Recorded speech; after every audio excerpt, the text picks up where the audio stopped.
quite possibly the best weapon in all of Splatoon is this H-3. It has just about everything it needs, and oh right, this is Splatoon 1. Yeah, H-3 nowadays just isn't the same anymore. It's quite possibly one of the worst weapons in this game, and on top of that, it's also one of the hardest weapons in the game. And so as a very smart Splatoon player myself, I decided I want to play this weapon. Like a lot.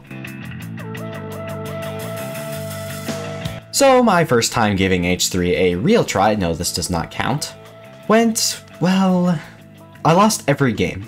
My first impression was this weapon feels like a Splattershot Nova, except you have a worse special, and just worse movement.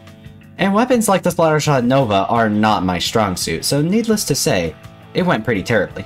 I didn't even know how to position with this weapon, which for a slow weapon is not a good thing. I particularly struggled in situations when literally anybody on the other team decided, you know, this H-3 should go back to spawn. Because this weapon, in 1v1 situations, and I guess in all situations, is really hard to aim. Now I'm no Charger main, but I wouldn't say my aim is that bad. Hey, stop looking at that. We don't need to talk about that. So after taking a break for a day, I tried to play it again, and well, I did win a single game, which I probably got carried in and added nothing to the match, but still I thought I might mention it. But otherwise, I lost every other game. So yeah, am I just bad, or is this weapon bad? Well, H-3 has been better in other games. For example, the Cherry H-3 in Splatoon 1 was a top tier, and the H-3D in Splatoon 2 had its time to shine before they nerfed its points for special into oblivion. Seriously, 220p. Also, both of these games had a form of damage up, which allowed H-3 to two-shot if you only just barely touched enemy ink. And these things must have been enough to carry this thing, or I'm just really bad. Which, yeah, I was really bad, because the next day I tried this weapon, my aim for some reason was much better than... And yeah, if you know how to aim with this weapon, which for some reason I suddenly know how to do, it's a lot better. Holy cow, I'm popping off.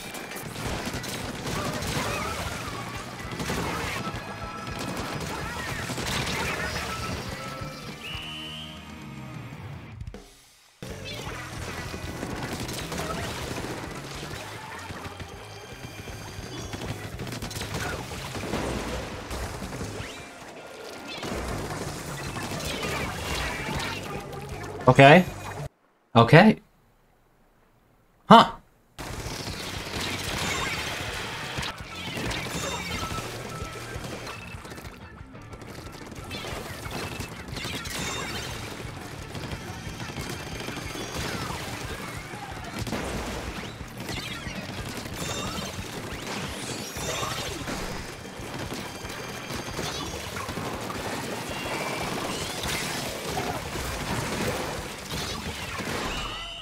Okay.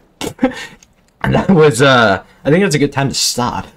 It quite reminded me of playing Tenebrella because of the one shot and the range and kind of the positioning. Except this weapon feels like it can't flank to save its life. Not literally though, but you cannot flank with this weapon or play aggro. And also this weapon has quite possibly the most satisfying one shot in the entire game, even though it is kind of hard to pull off. Oh, and because I know some people will want to know, in the end, this is the build I settled on. So you're probably wondering what I think about this weapon. Well, I'll just leave it to my past self to explain. This is a weird weapon. In other words, yep, time to add H-3 to the list of bad weapons that I like. Well, thank you so much for watching all the way to the end. My name is Catloafman, and I'll see you in the next one.